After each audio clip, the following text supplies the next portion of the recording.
Fiction, science fiction, horror, fantasy, crime, LGBT, thriller. You have now entered the House of Mystery.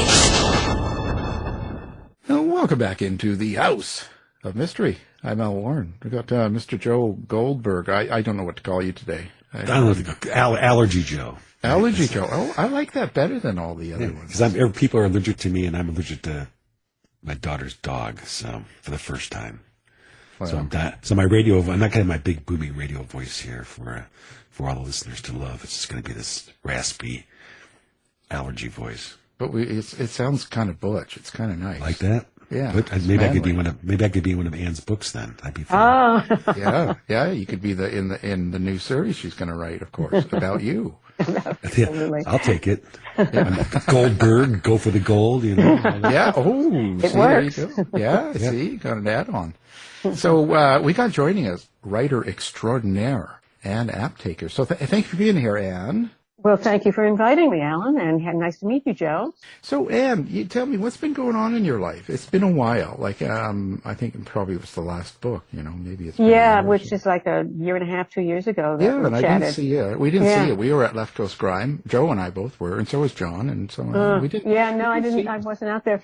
So what's been going on with me? Well, quite a lot. The next Cantor Gold book releases October 14th, Gold for the Dead.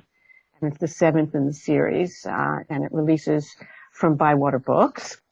I have a story called Heartbreak Alley in the new anthology Crime Inc. Iconic, which just released a few weeks ago, also from Bywater Books.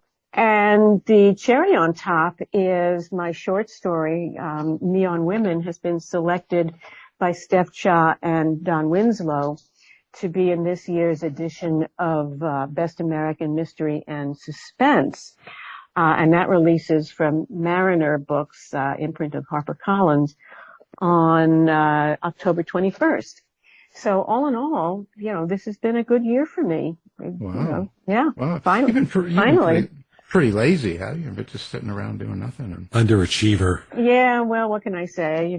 Things happen to people whose first and last names begin with A, so you're top of the alphabet.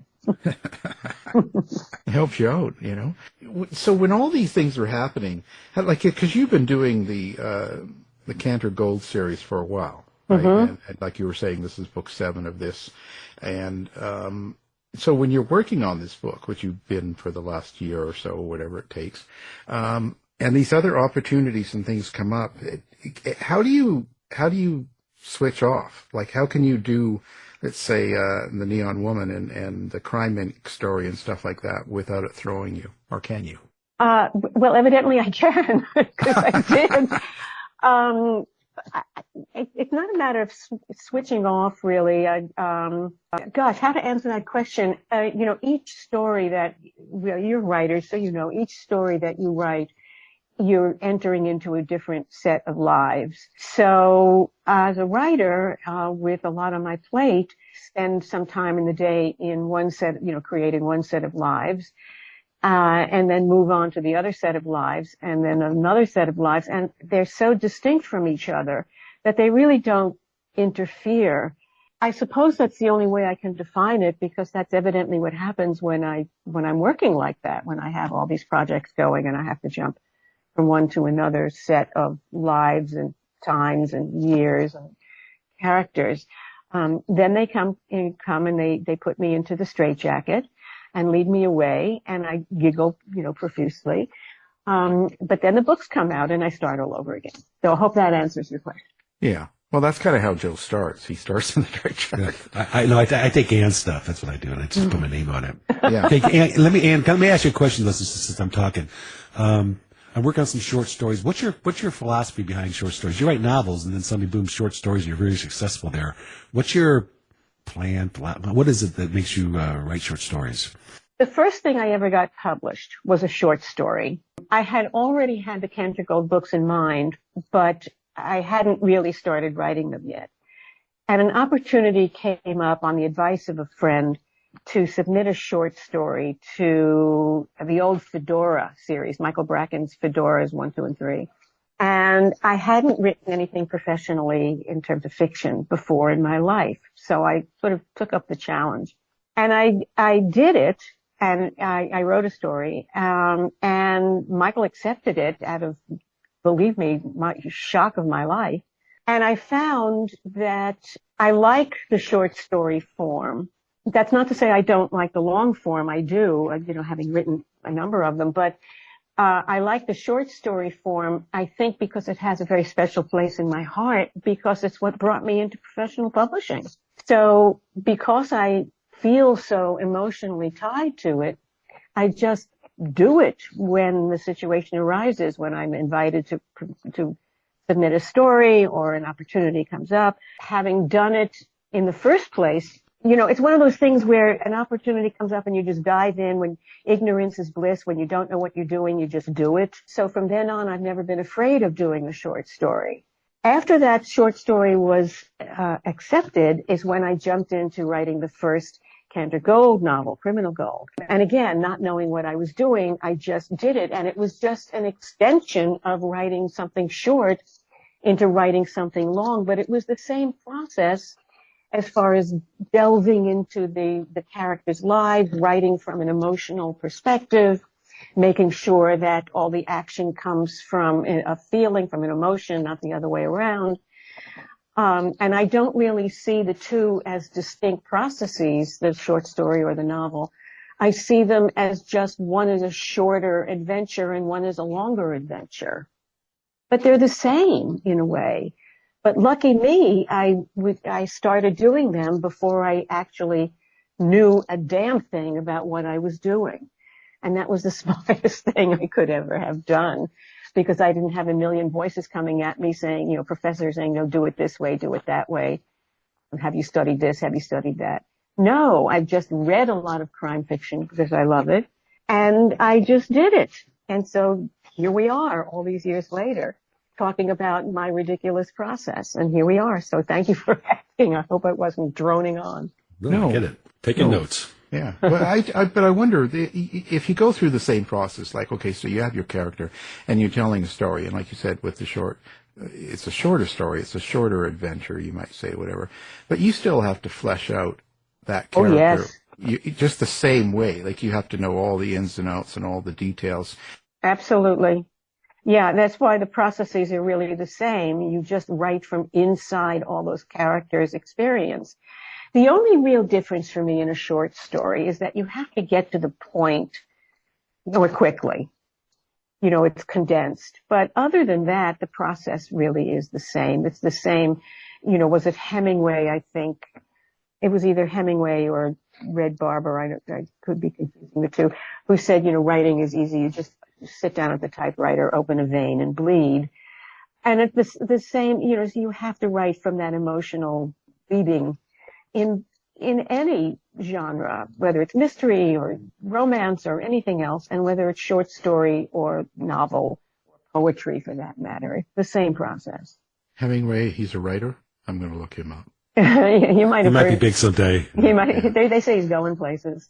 Yeah, I don't know. I don't like the name. He's going to have to change that. His first name is Ernest. How much more serious can you get? Please. You'll never do it. Change it to Howie or something. Yeah, but you still have to. Okay, so you've fleshed out the character. He's he or she, and then they've got it's a short adventure. But how do you know what to cut? How do you know what to put and what not? Because you've only got so many words. You're limited. Like in your book series, you can bring in a lot of the other details, and then over a series of books, you can keep adding. But with a short one, you've got, this character, Joe Blow, and he's doing these things. But how do you know? You know what I mean? Like, there's got to be particular things that you leave out because it's, is it important? Yeah, I do know what you mean. And that's a very real issue. If it doesn't move the story forward, then it doesn't belong. Now, in a long form, that's just as true, but you have more elbow room. You can say, well, more things belong. Because you can move the story forward at a slower pace. For a short story, it just has to get to the next moment, the next point, the next turnaround, in the story. on that next page, or even on the same page or the next paragraph. So if it doesn't have the function of moving the story along, moving the emotional moment of the character along immediately, you cut it out. It just doesn't belong there. A very good friend of mine is in the film and television business. He writes for film and television and produces film and TV. And he gave me one of the best pieces of writing advice I've ever had, and I pass it on to students when I mentor and so on. And that is, when you're writing a screenplay, start the scene as late as possible. Now, that's very true in film, but it's also true in writing. In film, you don't have to do a whole setup because you're just visually showing people where the characters are. In writing, you have to do a little bit of setup because you have to tell people where they are, what room they're in, what town they're in, what they're wearing, and so on. But you learn to do it later on in the description, or working in the description into the action that starts the scene. Instead of setting up, they got up in the morning, they brushed their teeth, they had their coffee, get them to the damn bus. Just start them on the bus. So that was one of the best pieces of writing advice I've ever had. And it's especially true in short stories, but it's also true in novels. But in short stories, it's a given. So, Anne, let me ask you this question, because everybody knows I ask questions that only help me, so I'm in my editing phase. How do you know when you're done, when it's right? Do you ever feel like this is the story? I love that question. I love that question. And I love that question because I know when I'm done, when I know when I'm done. And what I mean by that, let's go back to my very first novel, Canter Gold. And since I didn't know what I was doing, I'm writing along, and in my head, I had this particular ending. I get to the point where the book actually does end, thinking at that point that I'm still going to write this additional chapter. But when I wrote the scene, which turned out to be the end of the book, I just knew it. There was nothing else to say. That's it. And I've carried that sensation with me through short stories, through novels. I just get to the end and something clicks and says, there's nothing else to be said here. All the I's are dotted, all the T's are crossed, all the emotions are spoken for, all the tears are shed. That's it. And everybody walks off the stage. The curtain comes down the end. So I love that question because there really is no technical answer to it. The story just ends when it ends. It tells me, that's it, I'm done, I'm out of here, goodbye, go take a walk. But I love the question because I love when that happens, when I know that it's just done. It's a wonderful feeling when the end happens for you. When you don't have to plan. It's terrific. It's just great. It really is great. So thank you for that question. I love the question. Yeah, Joel, we love you. I'm here for you, Al. For young writers out there and writers that are doing short stories and stuff, what's their best way to get into anthologies or to get themselves out there? Well, there's the Short Mystery Fiction Society. It's good to, you can just go online and Google Short Mystery Fiction Society and you'll see the link to go there and join, because members will often post submission opportunities of, open calls and so on. And just keep submitting, just keep writing. And eventually, the more that you're accepted by open calls, people start to notice. And then after a while, the editors start coming to you. But you have to work hard. You have to just keep submitting. You have to get your name out there, your stories out there. You have to craft your stories so that they're good enough. And it's just hard work. Just keep pushing, as they used to say in the 60s, keep on, keep on. There's no secret. It's just hard work. You just keep submitting until they notice you. Steve Martin was asked a question similarly about how, you can be noticed as an actor and a comedian if you're just starting out. And he said, be so good they can't ignore you. And the same is true in writing. And you just have to work at it to become good enough. I've been spending all this time trying to look pretty. And there you go. I've given up on that. So, I don't care, forget about the pretty. It's all in the words. Yeah. See, Joe's got that. He's already pretty. Yeah, He's superficial. he's so handsome. Yeah. I can see his Yeah. picture. He's so handsome. Yeah, it's my gray hair picture. Yeah. So listen, Crime Inc. Iconic. So now you've got a story in that. What story did you select to put in there? What's that about? The name of that story is Heartbreak Alley. And the purpose of the theme of the whole anthology of Crime Inc. Iconic, we were asked, those of us who were asked to submit stories were to select a queer icon, whether it was a real person or a literary figure or so on, and write a story influenced by the icon that you've chosen. And so for me, I chose Billy Strayhorn, who was a composer and lyricist who worked very closely with Duke Ellington. And he was a black gay man who wrote beautiful music in the 1920s, 30s, and 40s. And he wrote this wonderful song. You know, it just affected me very, very deeply. You could just hear his queer pain. Of course, as a black gay man at that time, he had to hide. And so the tone of the story is somewhat sad. It's about the loss of love. Of course, there's a murder, the loss of life, and how the two come together for this woman who's aging out of the queer scene, out of the lesbian bar scene. He's witness to the murder of an ex-lover, the great love of her life. And so that's the name, and it happens in an alley. So the name of the story is Heartbreak Alley. So that's where that came from. How much of that story did you have going in? Did you know where you... None. None? Once I found my icon, the story just started to evolve. But, I hadn't thought about it before.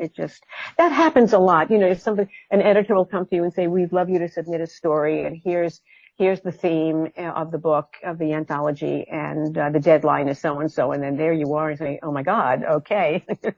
And then you have to dig down deep inside yourself and find the story. And that's what I did. That happens with every one of them. How do you select your character then in that particular case? Was there a particular reason? A lot of writers will be very articulate about where their stories come from and how their characters evolve. And for me, it's still such a mystery inside myself that I don't know the answer to that question. Well, do you put yourself in places like, do these characters come to you when you're like driving a car, when you're in a bathtub, or when you're in a... Yeah, they do. I guess that's it. They just sort of arrive in my life when it's necessary for them to arrive in my life. I have no control over them. They have their own lives. And when they have a story they want to tell, they knock on my head and say, here's what you're going to, write this down. But I don't choose them. It's interesting. I really don't choose them. It's an interesting question. I can't articulate it any better than that because I don't have the answer. They just happen. Joe, pull out the straitjacket again. Yeah, really. Get on that. Well, let me ask a question. The voices in my head. Yeah, don't we all have those? Yeah. They never even stop when I'm sleeping. They're still talking. Oh no. But you said you don't know where they come from and they evolve. You have a 7-book series here. How did that evolve? How did the characters evolve? Did you know what's happening in book 7 when you started writing book 1 and how the characters are going to develop and the things that you're going to use? That's a yes and no answer. When I started the first book, I had the character of Cantor in my mind for quite a long time before I ever started writing her, before I even dreamt of really being able to do it. So that by the time I did sit down and write her, she had gone through several permutations in my head.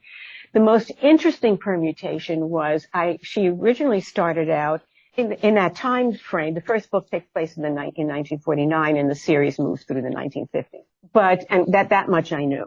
But, I originally had her as a sort of hard-boiled PI. Well, Alan, you may have heard me tell the story before. When I was living and working in San Francisco doing art projects in my former life as a curator, I wound up serendipitously working as a report writer for a private investigations firm. So I really got to see investigations and crime up close and personal.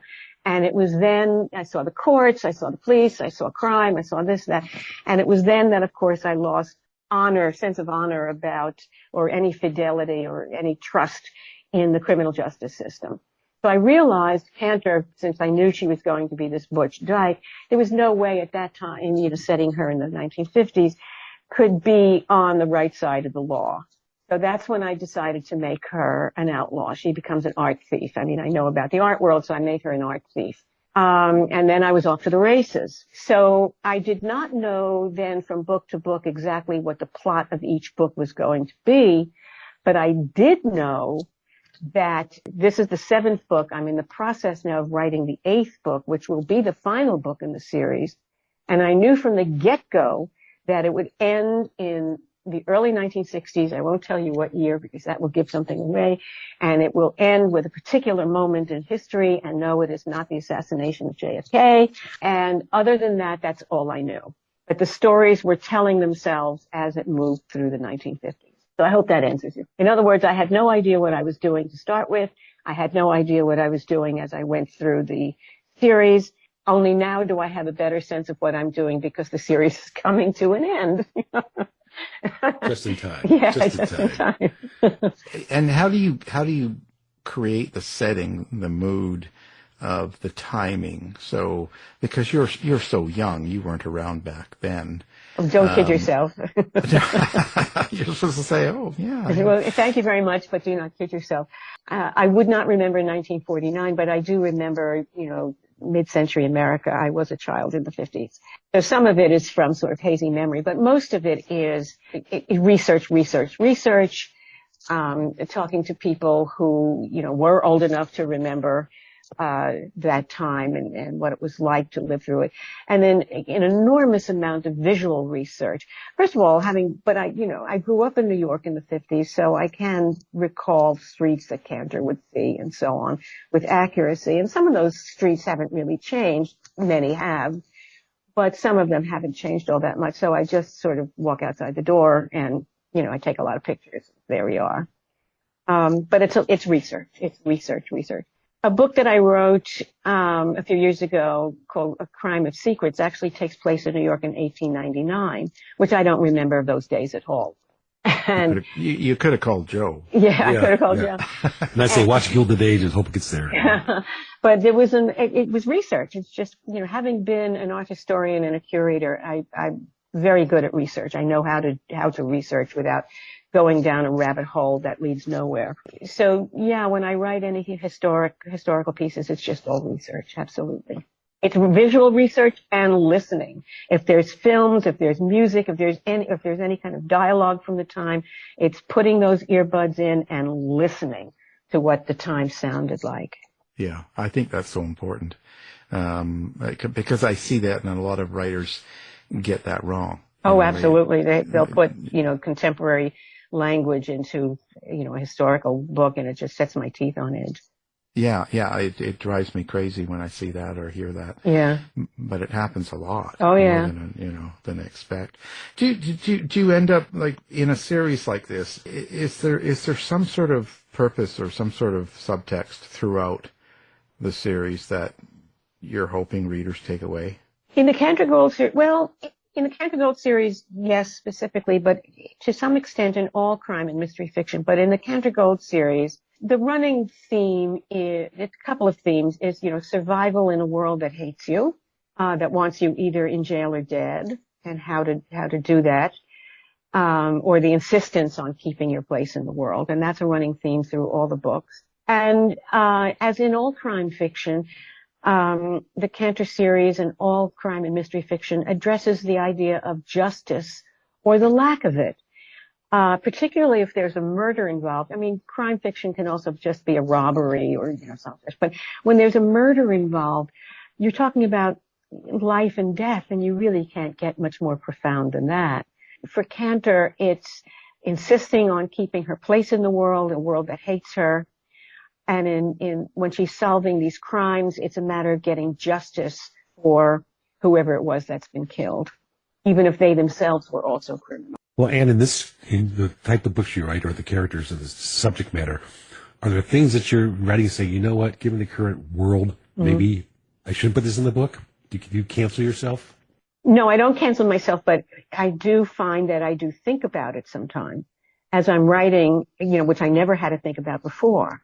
And now all of a sudden, I'm thinking, oh my God, this is going to get banned or canceled or threats or something. But you can't write under those. If you're going to silence yourself, they've won. And so those thoughts go through my head, and then I just dismiss them, and I go on my way, and I write what I want to write. And whatever happens, happens. The chips fall where they may, as they say. We're already, as we're people, we're already in the crosshairs. How much more, you're only in the crosshairs once, how much more crosshairs can you be in? So the idea of silencing myself serves no purpose. Yeah, it's really strange. I watched a documentary last night on the really big show. Oh, Ed Sullivan. Ed Sullivan. It's a good one. It's a good. Wow, and you just realize, and you're listening to all the people complaining back then, about how, it's all a communist takeover, the black rights and gay rights and all that. And it's the same sort of voices that you hear today. Yeah, and you think, well, we've been there and we know it's not true. But it just it's eerie in a way that it's happened in your same lifetime, like you're just seeing it again. But we're older, of course. Yeah, I think there's a strain of culture in this country that's always been there. And every so often it just oozes through and, poisons the air. And we're living through one of those situations now. I think right now it might be more dangerous than when it's oozed through in the past, because the technology spreads the poison so much quicker to more people on a daily basis, whereas in previous times, and information reached people more slowly. The only time I think more dangerous than the one we're living in was the Civil War itself, when the violence erupted into outright war. I hope that doesn't happen again. I'm hoping that we're finally waking up, because as the poison is disseminated, on the other hand, so is the pushback, because, Facebook and all the social media, we're hearing the voices of pushback as well. So I don't know whether to be hopeful or not, but I'm not fully despairing yet. Every time I hear a pushback, I feel a little bit of hope, but we'll see. These are not good times. But artists have a responsibility now. And I think especially crime writers have a responsibility now, because we're living in a most criminal time. And crime writers know all about crime, and we know all about justice and the pursuit of it and the necessity of it. So I think that all artists have a responsibility now, but I think crime writers can lead the pack on expressing the responsibility. Well, I had all my bags packed for the rapture yesterday or whatever, but... And you're still here, you didn't make a cut, No, I don't know what's going on. I'm still working and doing it. It's like, well, come on. You're just one of the more interesting bad boys to stay down here. Well, thank God. Truly, thank God. I guess so. Well, anyway. But God didn't see fit to bring you up there, so we're thanking God to leave you down here. Yeah, I'm here to cause more trouble for a little bit longer, I guess. Let's talk about where people find you. If you're not in Paris, where do people find you? Like, do you have website? Do you have social media set up? Where? Sure. I'm on Facebook. There's two sites, just Ann Aptaker and then Ann Aptaker Author. I'm on Blue Sky. Just, put my name into Blue Sky and there I'll be Ann Aptaker. And the same way with Instagram. I'm not on Threads yet. I just don't, how much social media can you have time for in a day? And I left X, whatever it's called, ages ago. So that's where you can find me. Yep, absolutely. Every so often I'll post something on my every few months blog, on WordPress. Life in the Literary Crime Lane. But, when I have something that I really want to say, I'll post something up there. But there's some interesting stuff up there now and people can find it. But don't hold your breath for me writing another one anytime soon. I will, but not soon. Well, fantastic. Of course, we'll put all of that up on our website. Well, thank you. And along with your new books and everything like that. And it's a pleasure having you as always. Oh, it's such fun to talk to you, Alan. And Joel, it was really wonderful meeting you and chatting with you. Thank you for your very good question. Yeah, that's what he's here for. He's here to carry so I the get paid show. the big bucks when Al was my check. Yeah, I'm just here for my looks. And I'm just here for the PR. I ain't got no money from this gig. Yeah. But, Well, there we go. Now that we're all depressed. But thank you both for this PR opportunity, really from the bottom of my heart. For those of us who write in the queer space and in crime fiction, we need all the outlets we can get. So I deeply appreciate this opportunity, Alan, over the years. Thank you so much. Anne's new book will be out on October 14th, of the Cantor Gold series, and that'll be the 7th. The 7th. The penultimate book. The penultimate book. Oh, boy, that made my nipples hard.